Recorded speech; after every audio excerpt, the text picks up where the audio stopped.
నాకు అందుకే అన్నాను కండి ఫిలిం ఇండస్ట్రీకి వచ్చే ముందు నాకేం సబ్జెక్ట్ తెలియదు. 'జీఆర్ స్వామి' దగ్గరికెళ్ళినప్పుడు టెంపుల్ గురించి నాకేం తెలియదు. బట్ ఆ సబ్జెక్ట్ తీసుకుంటే దాని మీద తరోగా వెళ్ళిపోతాను. డెప్త్‌కెళ్ళిపోతా. తెలుసుకుంటాను. అది చేస్తే ఇంకో పని చేయను. సినిమాను, టెంపుల్స్ చేయలేను అని నాకు తెలుసు. నా కెపాసిటీ కాదది. సో, ఒకటి సినిమా వదిలేయాలి. లేకపోతే సోమవారితో వెళ్ళి మనం నేర్చుకోవాలి. అది రెవెన్యూ వచ్చే కాదు. సాటిస్ఫాక్షన్. అది హిస్టరీలో ఉంటావా అది మనకి తెలీదు. ప్రాజెక్ట్ ఉంటుందా లేదా తెలీదు. నాకు రామేశ్వరరావు గారు పిలిచి, సాయి నువ్వు సోమవారం నీతో చేయించుకోవాలనుకుంటున్నారు. నీ డ్రాయింగ్స్ నచ్చింది. బట్ నువ్వు సినిమాలో చాలామంది ఎంతోమందో ఆర్ట్ డైరెక్టర్ అవ్వాలని కోరుకొని ఒక పొజిషన్కి వస్తానికి ప్రయత్నిస్తారు. నువ్వు ఇంత పొజిషన్కి వచ్చి ఇప్పుడు నువ్వు మా ప్రాజెక్ట్ ఉంటుందో లేదో మాకు తెలీదు. బట్ రేపు నీ టైం అంతా వేస్ట్ అయ్యి మళ్ళీ సినిమాలో వెళ్తే మళ్ళీ అగైన్ నీకు కష్టం అన్నారు. నేను అది అప్పుడన్నా ఇక్కడ డబ్బులు ఉండవు, నీకు సినిమాలో ఉంటుంది, నువ్వు ఎట్లా మెయింటైన్ చేస్తావు ఇల్లు అన్నప్పుడు నాకు ఆలోచించడానికి టైం ఇవ్వండి అని అడిగా. ఆయన అడిగిన పాయింట్స్ అన్ని కరెక్ట్ కదా. మరి రెవెన్యూ లేకపోతే ఏముంటుందండి. అప్పుడు ఇంటికి వచ్చి నేను మా మిస్సెస్తో మాట్లాడితే తను ఒకటే మాట, నీకు ఏది ఇష్టమో నువ్వు అది డిసైడ్ చేయి. కుదరకపోతే మనం ఉంది ఇల్లు అమ్మేద్దాం, పిల్లలకి చదివిద్దాం, లేదంటే మన ఊరు వెళ్ళిపోతాం, తిరునెల్వేలి వెళ్ళిపోతాం. అక్కడ మనకి చీప్ ఫుడ్, ఇడ్లీ అంతా మనకి 5 రూపాయలు దొరికేస్తుంది. మనం 10,000 ఉంటే మనం మెయింటైన్ చేసేయచ్చు. పిల్లల్ని సిటీలో ఉంచి చదివిద్దాం, అంత కష్టం వస్తే అని తను నాకు సపోర్ట్ చేయడం వల్ల నేను డిసిషన్ తీసుకున్నాను. మిమ్మల్ని చాలా మంది కాపాడారు సార్. అదే అన్నాం కదా, లేదు పవన్ కళ్యాణ్ గారు లేదండి. అదే అన్నాం కదా, మనం నాకు అది లేకపోతే నేను అనుకుంటే నేను లేదు, ఫినిష్.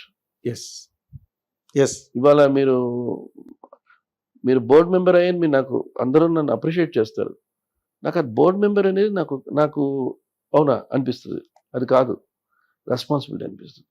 అయ్యో మనం ఇంకేం చేయలేకపోతున్నాం సార్. ఇప్పుడు మామూలుగా ఎప్పుడు జ్ఞానం వచ్చిన దగ్గర నుంచి వింటున్నాం sir. TTD board member, chairman TTD board member, AO, JAO. అక్కడ తిరుపతి వెళ్ళినప్పుడు కొన్ని మాటలు వినిపిస్తుంటాయి, అక్కడికి వెళ్ళండి ఇక్కడికి వెళ్ళండి. అసలు ఎవరేం చేస్తారు, ఎవరి తాలూకా బాధ్యతలు ఏంటి, ఎవరి తాలూకా ఛాలెంజెస్ ఏమి ఎవరికీ తెలియదండి. అసలు అది పెద్ద బ్రహ్మ పదార్థం అన్నమాట. మన పూరిలో ఉండే బ్రహ్మ పదార్థం ఉంటే చూడండి, అలాగనమాట. మీరు ఇప్పుడు టీటీడీ బోర్డు మెంబర్ అయ్యారు కదా, వాట్ ఆర్ యువర్ రెస్పాన్సిబిలిటీస్? ఒకటండి, ఫ్యాక్ట్ ఏంటంటే తిరుమల బోర్డు మెంబర్ అయిన తర్వాత నాకు ఫస్ట్ నాతో ఉన్న బోర్డు మనకి పెద్ద పరిచయం ఉండదు. ఇప్పుడు నేను రెగ్యులర్గా తిరుపతి వెళ్తే నేను బోర్డు మెంబర్ ఏమన్నా రిక్వెస్ట్ చేయాలి, రిక్వెస్ట్ చేస్తే ఆయన దర్శనం ఇస్తాడనే కాన్సెప్ట్ నాకు తెలియదు, అది నాకు ఐడియా లేదు. నాకు ఎట్లా దర్శనం వచ్చేది, ఒకసారి మై హోమ్ వాళ్ళు అడిగితే ఒకరోజు దర్శనం పంపించు, లేకపోతే మా ఫ్రెండ్, లేకపోతే క్యూలో వెళ్ళడమే చాలాసార్లు జరిగింది. నాకు క్యూలో వెళ్ళేటప్పుడు ఒక బ్యూటిఫుల్ ఎక్స్పీరియన్సెస్ అంతా నాకు బాగా కనెక్ట్ అయింది. ఫ్రెండ్స్ అవుతుంటారు, కొంత ఫ్యామిలీ కనెక్ట్ అయిపోతుంటారు, సంబంధాలు కుదిరిపోతుంటాయి. ఒక బ్యూటిఫుల్ ఎక్స్పీరియన్స్ అది. క్యూలో వెళ్ళే వాళ్ళు కష్టపడుతున్నాను, దట్ ఈస్ ఆ రోజుల్లో, ఆ పీరియడ్ ఆఫ్ టైంలో, నేను 90s, 80s ఆ టైంలో. తర్వాత నాకు తిరుమలకి నేను ఎక్కువగా షిరిడి సాయిబాబా డివోటీని. తిరుమల దగ్గరికి వెళ్ళాలంటే నాకు అక్కడికి వెళ్తే నాకు మా నాన్నగారు చాలాసార్లు తీసుకెళ్లారు. ఆయన ఎట్లా తీసుకెళ్లారు, ఎవరితో కనెక్షన్లో తీసుకెళ్లారు, ఆయనకున్న కాంటాక్ట్స్ అంటే మనకి తెలియదు. అప్పుడు నేను క్యూలోనే వెళ్ళేవాడిని. నాకు మీరు అన్నట్టు దీనికి బ్రేక్ దర్శన్, విఐపి దర్శన్, సేవలు ఇవన్నిటి కూడా నేను వెళ్ళా. నాకు ఐడియా లేదు, అంటే ఐడియా ఉందని వినిపించి నేను వెళ్ళా. దానికి ఏంటి అదో చెప్పేవారు, నలలు పడుతుంది అనేవారు నాకు. తర్వాత నేను 2 years తర్వాత నేను బోర్డు అక్కడ అడ్వైజర్ అయ్యేటప్పుడు నాకు దర్శనాలు, బ్రేక్ దర్శన్స్ నాకు ఇచ్చారు. ఆన్సర్ గారు మీరు ఎప్పుడైనా వస్తే బ్రేక్ దర్శనంకి వెళ్ళండి అన్నారు. అప్పుడు కూడా నేను సేవలు ఏదో చెప్పేవారు కూడా నేను సేవలకు వెళ్ళా. అప్పుడు జిఆర్ స్వామి గారు నాకు ఒకసారి పంపించి, మనం సమతామూర్తి మనం డిజైన్ చేస్తున్నాం కదా, తిరుమల అలాగా ఒక రిప్లికా చేయాలని ఉంది, నువ్వు వెళ్ళి చూసిరా అని ఆయన పంపిస్తే అప్పుడు నన్ను స్వామి దగ్గరికి వెళ్ళి నిలబెట్టారు. అప్పుడు వాళ్ళు అన్నారు, మీరు ఎంతసేపు అయినా నిలబడండి అన్నారు. అదృష్టం, నిల్చున్నాను 5 నిమిషాలైంది. బట్ నాకు ఫస్ట్ మనం స్వామివారి దగ్గరికి వెళ్తే మనకి కోరికలను ఉంటే కనపడవు ఫస్ట్. దేవుడి మీద ఆయన తీసేసుకుంటాడు మనని. స్వామివారి దండం పెట్టుకుంటున్నాను, చూస్తున్నానంటే స్టన్ అయిపోతున్నా. ఒక 5 నిమిషాల తర్వాత నాకు మన వల్ల వెనకాల వాళ్ళకి అడ్డు ఉందనిపించడం స్టార్ట్ అయింది నాకు. అయ్యో, మనం జరిగితే బెటర్. వాళ్ళు ఉండమంటారు, పెట్టమని నిలబడదు. But I don't stand. అదే ఇప్పుడు కూడా నాకు అనిపిస్తుంటుంది. నేను వెళ్ళి ఎంతసేపు అయినా ఉండను. నాకు వెనకాల వాళ్ళు ఎంతోమంది అవర్స్ టుగెదర్ వెయిట్ చేస్తుంటారు. అవునండి, గంటలు సో గంటలు. అది అనిపించేది. తర్వాత మీరు తీసుకున్న పాయింట్ ఏంటంటే, నేను బోర్డు మెంబర్ అయిన తర్వాత సరే ఏం చేయాలి, వాళ్ళు మనకి గైడ్ చేస్తారు. మీకు ఇంత ఉంటాయి దర్శనాలు, మీకు ఇన్ని సేవలు ఉంటాయి. మొన్న వెళ్తే నాకు ఒక సేవ గురించి చెప్తారు వాళ్ళు. ఇట్లా ఉంది, మీరు చేసుకోవచ్చు పొద్దున వచ్చి. అవునా అని ఒక బోర్డు మెంబర్ చెప్తాను. ఓ ఓకే, రైట్. కొంతమంది చెప్తారు, సార్ మీరు రోజు వెళ్ళొచ్చండి గుళ్ళో. ఒక్కొక్కరు చాలామంది బోర్డు మెంబర్స్ భక్తులు వాళ్ళు లైఫ్లో అంబిషన్స్ బోర్డు మెంబర్ అయిపోయి రోజు గుళ్ళో దర్శనాలు చేసుకుని ఒక్కొక్క పాయింట్. బట్ రూల్స్ అనేది ఏం లేదండి. బోర్డు మెంబర్ అనేది నేను అందరూ వింటుంటే నాకు రెస్పెక్ట్ ఇస్తే నాకు తర్వాత అనిపించింది ఒక స్టేటస్ సింబల్ అని. ఓ బోర్డు మెంబర్ అంటే ఇంకొకటి మీకు అడ్వాంటేజ్ అంటే, మీరు ఇండియాలో ఏ టెంపుల్స్కి అయినా ఒక బోర్డు మెంబర్ అంటే మీకు యూ కెన్ గో డైరెక్ట్లీ. ఆ ప్రియారిటీ ఉంటుంది మీకు ఏ గుడికి వెళ్ళినా. అంటే వాళ్ళు ఎందుకు ప్రియారిటీ ఇస్తున్నారంటే, మళ్ళీ మీరు వాళ్ళకి దర్శనాలు ఇవ్వాలి. మళ్ళీ అయ్యో అడుగుతాడు, సార్ మీరు దేవస్థానం ఇవే ఉంటాయి అంతే. ప్రతిదానికి ఆ పొజిషన్కి it's a value and responsibility position. అంటే మనం ఒక డిపార్ట్మెంట్ తీసుకుని దాంట్లో వర్క్ చేయొచ్చు. ఇంజనీరింగ్ డిపార్ట్మెంట్లోనే ఉన్నాను, చేసే వర్క్స్ కరెక్ట్గా ఉన్నాయా లేవా, ఏవి చేయాలా వద్దా, మంచివి చేయాలి ఏమి చేయాలి, ఇవన్నీ కొన్ని ఒక్కొక్కరికి ఒక్కొక్క ఇంట్రెస్ట్ బట్టి వాళ్ళు మనం డివైడ్ చేస్తారు. ఓకే, అవి depends on people how they interested, involvement అయ్యి వాళ్ళు దాని మీద సేవలు చేస్తూ, ప్రతి బోర్డు మెంబర్కి ఒక సేవ చేయాలనే కోరికలతోటి లోపలికి వస్తాను. మీకేమిటి ఎలర్ట్ అయింది సార్? Engineering department. యా, అంటే నాకు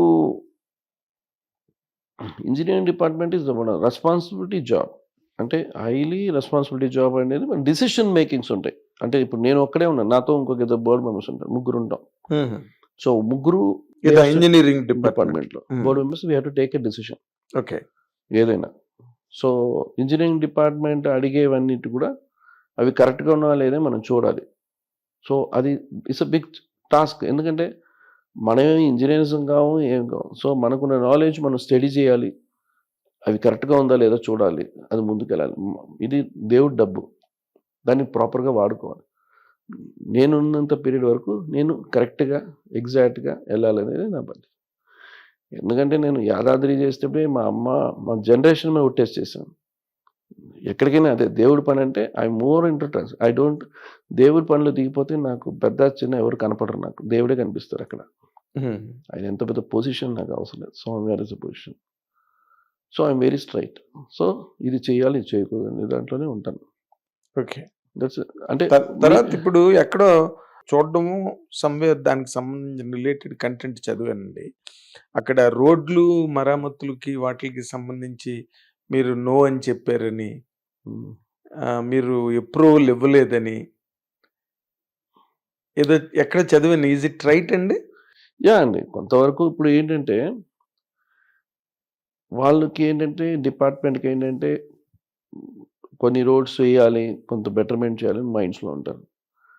బట్ మా దగ్గర అప్రూవల్కి వచ్చేటప్పటికి నా పాయింట్ అంటే, నేను ఆల్రెడీ ఈ ఫీల్డ్లో ఉన్నాను కాబట్టి ఏదైనా మనకి ఒక ఐఐటి వాళ్ళ దగ్గర నుంచి డిపిఆర్ కంప్లీట్గా ప్రతి రెనోవేషన్కి మనకి ఒక డిపిఆర్ ఉండాలి, డీటెయిల్ ప్రాజెక్ట్ రిపోర్ట్ ఉండాలి.